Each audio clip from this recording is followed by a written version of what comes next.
Good morning, I'm Katrice Rodriguez. I'm here at the Brewer Cafe in Sowerby for the breakfast show. It is like 6:45 in the morning and I'm here to talk to Adi Damon and the breakfast crew about my nomination for the BBC Make a Difference Award, the Active Award, as I'm one of the 4 finalists. So here we are. We're live from Sowerby. You will know that every Friday, right up until the start of September, until our Make a Difference awards due, we're going to be taking the show on the road. And we are in sunny Sowerby today. The sun is shining in Sowerby as it begins to gently wake up on this Friday morning. We're at the Brewery Coffee Shop, right? We're round the back and it feels like an enchanted woodland. It's a secret garden round the back. I can see olive trees, some lavenders, some euonymus, some ferns that are all growing by the brookside. Honestly, it's beautiful. It's almost as though we're at a wedding today. We should have all put our suits on. We've got the coffees on, we've got some pastries. We're going to have a great time this morning. The best part about it is you can come and see us. You can come and find us. You can come and say hello. You can come and see what it's like when we're putting together a radio show. It'd be great if you wanted to do that. We're going to be meeting some of our amazing Make a Difference finalists across the show this morning. Honestly, I've got guests that are going to make me think well into your weekend. Powerful messages and stories as well of these incredible people that are transforming lives. Listen, you're going to meet Katrice Rodriguez in just a moment's time. Katrice is a finalist in the Active Award. She got nominated after she transformed a life-saving skill into a powerful movement of community empowerment. Honestly, Katrice is like a little whirlwind in the best way possible. We'll have a chat with her in just a moment's time. What is a very, very special show. Now, if you don't know what our Make a Difference Awards are all about, then let me tell you, this is your opportunity to celebrate the members of your community that keep you going. These people, these volunteers I'm talking about, the people that clean up your area, the people that are making you smile. Now, there's 8 categories that cover everything from looking after the environment to the animals that can be vital companions as well. The Active Award celebrates the people that are keeping us moving and keeping us fit and healthy as well. Well, Katrice Rodriguez is a finalist in that category, and through her initiative, Unity Swimming, she helps people who, because of cultural barriers, have traditionally stayed away from the water. I'm delighted to say that Katrice is live with us in this little secret garden this morning, Katrice. Katrice, thank you so much for your time this morning. The last time that I would have seen you was for a Children in Need challenge when I was splashing around like a little baby hippo in various different pools around the counter. First of all, I'm sorry for all the therapy and counselling you probably needed for that. Not at all, Adi. Thank you so much for having me. It's a pleasure. Katrice, first of all, congratulations on being nominated. You're one of our finalists, right, in our active category, our Active Award. Tell me about Unity Swimming.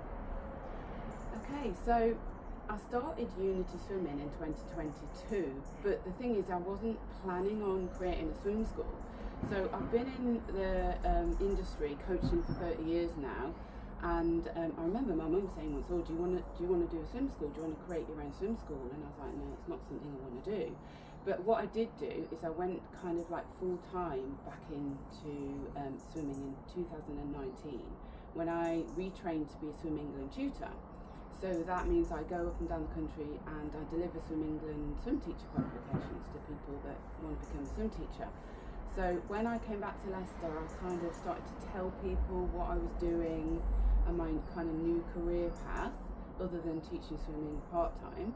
And the adults were asking me, "Do you do adult swimming?" And they kept asking me, "Do you do adult swimming?" And they were from Black and Asian communities. So in 2022, I thought, you know what, I need to do this. So we started our first ladies session in 2022, ladies only, for Black and Asian communities for adults. And now we've got 3 weekly sessions. So that's how we started. That's how you started. Talk to me about these barriers then within Black and Asian communities. Talk to me about why there seems to be this kind of this lack of awareness of getting into a swimming pool. So there's quite a lot of different barriers, because if you think about all the different Black and Asian communities in our amazing multicultural city and county we've got, there's lots of different religions and backgrounds, so they all have kind of like different ones, but the main thing that comes through is that a lot of their parents don't swim. So a lot of them are kind of like first generation over in Leicester, and they're coming to me and they're saying, right, Katrice, I'm sitting here and I'm watching my little ones or my grandkids play and be in the water, because they do swim now and we're making sure that they swim. But now I need to get in the water with them because they want me to come in. So they're ending up missing out on the family time, but also they're like, I need to be safe in the water as well.